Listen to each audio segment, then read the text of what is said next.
महादेव के सच्चे भक्त कौन हैं? महादेव ने ली परीक्षा। एक नगर में भगवान शिव का एक बहुत बड़ा मंदिर था, जहां हर साल दूर दूर से शिवजी के भक्त शिवजी के दर्शन के लिए आते रहते थे। श्रावण का महीना था। दूर दूर से भक्त भगवान शिव को जलाभिषेक करने आए हुए थे। मंदिर भक्तों की भीड़ से भरा हुआ था। तभी अचानक आकाश में बादल गरजने लगा, बिजली चमकने लगी और एक सोने का त्रिशूल उतरा और एक भविष्यवाणी हुई कि जो कोई भगवान शंकर का सच्चा भक्त और प्रेमी होगा, उसी को ये त्रिशूल मिलेगा। मंदिर में उपस्थित सभी लोगों ने ये भविष्यवाणी सुनी। धीरे धीरे सभी इकट्ठे हो गए। जो लोग मंदिर की देखरेख करते थे, उन्हें तो पूरा विश्वास था कि ये त्रिशूल हमें मिलेगा, इसलिए वे सबसे आगे जाकर खड़े हो गए।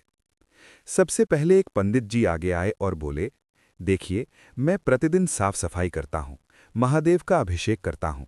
मैं ही भोलेनाथ का सबसे बड़ा भक्त और प्रेमी हूँ, इसलिए ये त्रिशूल मुझे मिलना चाहिए। इतना कहकर पंडित जी ने त्रिशूल उठा लिया। पंडित जी को त्रिशूल उठते ही त्रिशूल लोहा का हो गया। ये देखकर पंडित जी बहुत शर्मिंदा हुए। पंडित जी त्रिशूल को उसके जगह पर रखा और वो वहां से दूसरी तरफ हट गए। इसी तरह वहां उपस्थित सभी पंडितों ने खुद को आजमाया, लेकिन शायद उनमें से कोई भी सच्चा भक्त नहीं था। उन्हें भी त्रिशूल यथास्थान पर रखकर चले जाना पड़ा। इसके बाद उस नगर के राजा का आगमन हुआ। राजा आगे आए और बोले, मैंने महादेव के मंदिर में बड़ी भारी दान दक्षिणा दी है, इसलिए ये त्रिशूल मुझे मिलना चाहिए। इतना कहकर राजा साहब आगे बढ़े और त्रिशूल उठाया। जैसे ही राजा ने त्रिशूल उठाया, त्रिशूल तांबे का हो गया। ये देखकर राजा साहब भी शर्मिंदा हुए और त्रिशूल उसकी जगह पर रखकर एक तरफ खड़े हो गए। उसके बाद महात्मा और भक्त आए और सभी ने त्रिशूल उठाया, लेकिन किसी के हाथ में कुछ और किसी के हाथ में कुछ हो गया, लेकिन सोने का नहीं रहा। तब लोगों को पता चला कि हम में से कोई भी महादेव का सच्चा भक्त नहीं है। उसी समय एक गरीब किसान मंदिर में आया हुआ था। वो बेचारा महीनों बाद आज चातुर्मास के सोमवार के शुभ अवसर पर शिवजी के दर्शन करने आया था। गरीबी और गृहस्थी के बोझ तले दबा दिन रात खेतों में मेहनत मजदूरी करके अपना और अपने परिवार किसी तरह गुजारा करता था। अभी रास्ते में आ ही रहा था कि कोई भिखारी मिल गया और कुछ खाने को मांगने लगा। इस किसान को दया आ गई। अपने खाने के लिए जो कुछ लाया था, वो उसने उस भिखारी को दे दिया। त्रिशूल के बारे में इसने भी सुना था, लेकिन किसान उस ओर कोई ध्यान ही नहीं दिया।